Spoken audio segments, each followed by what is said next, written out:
So my name's Umaira, and this is my partner, Jonathan. We are going to be presenting to you a workshop we created called A Conceptual Framework of Education on Media Literacy for Teens. So the theme of our project, the project is a conceptual framework of media literacy designed for high school students. We now live in a media-saturated world. It is important that youth learn to separate fact from fiction. Media, in particular social media, can be a great platform for establishing an online presence for youth, helping them solidify identity, culture, and information.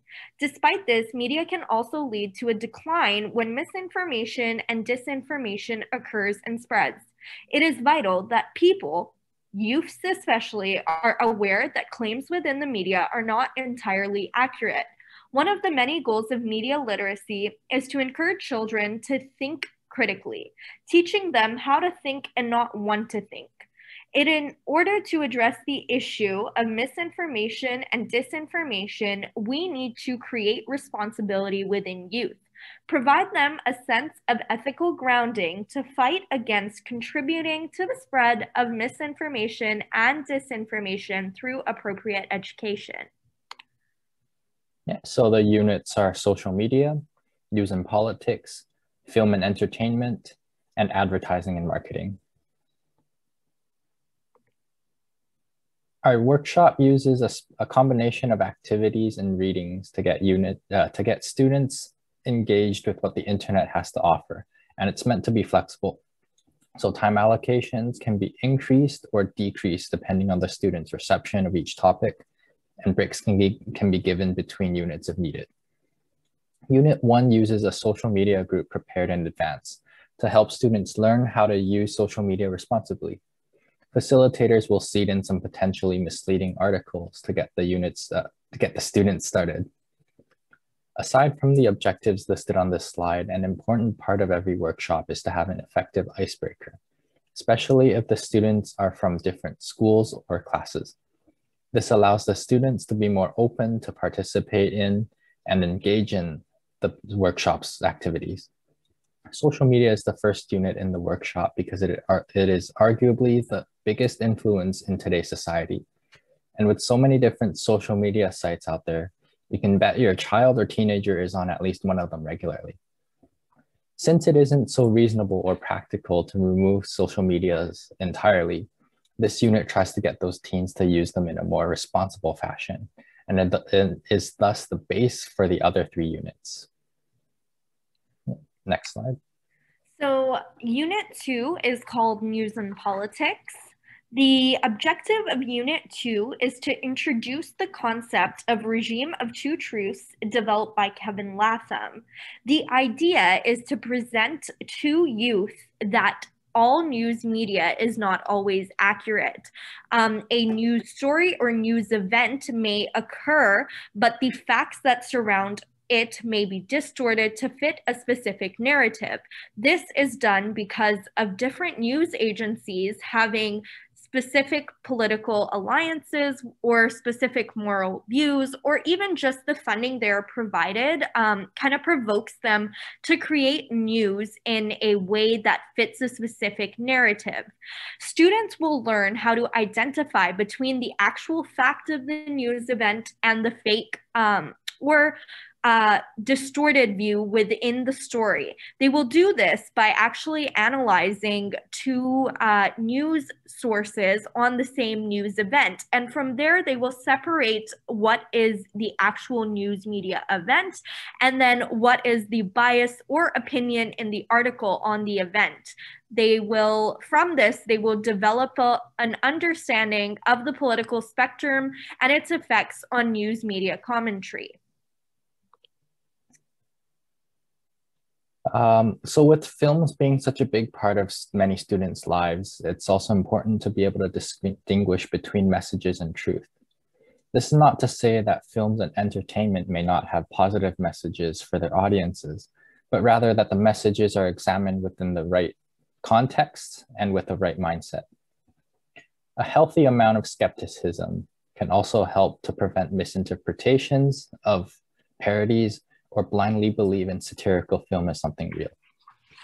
a relatively new technology called deepfakes has AI learning faces and voices.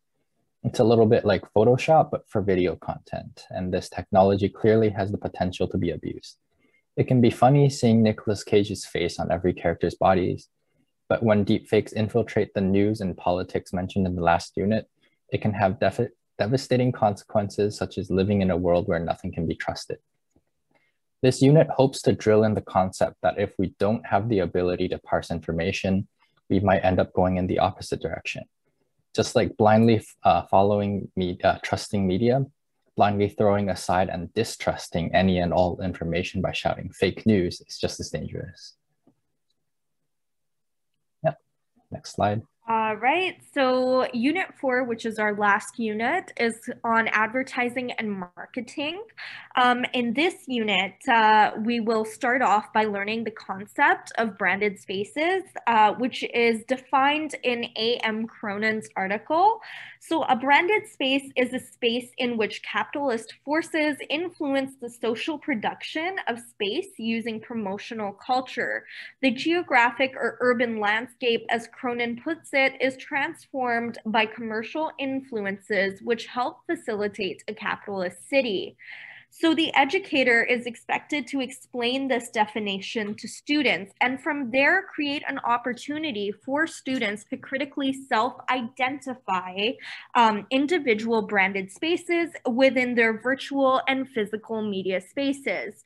From this, they will be able to understand that branding and logos don't only exist online, but also in the physical space when they're at school, when they're walking on the street, or even when adults are going to work. The way in which an individual dresses, the type of logos that an individual has upon them can identify them with a specific group or a target audience.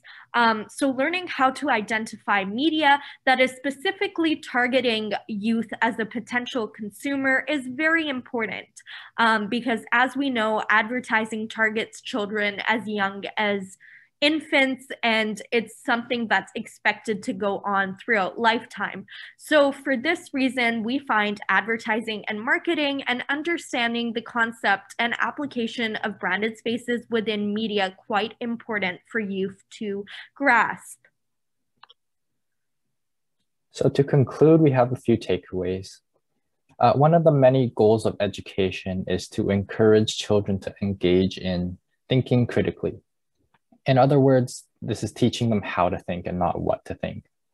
In order to address the issue of fake news and other misinformation propagated as a result of ignorance, we need to foster a sense of responsibility within the youth population.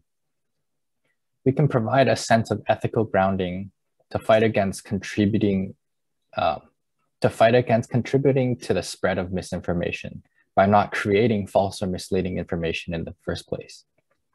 As citizens, we are a collective force that can change the world for the better, and it is a responsibility that we must strive to fulfill. Thank you for listening to our presentation, and if you're interested, we have a companion website for the entire workshop at the link listed above at jweichjk.wixsite.com/CMNS327.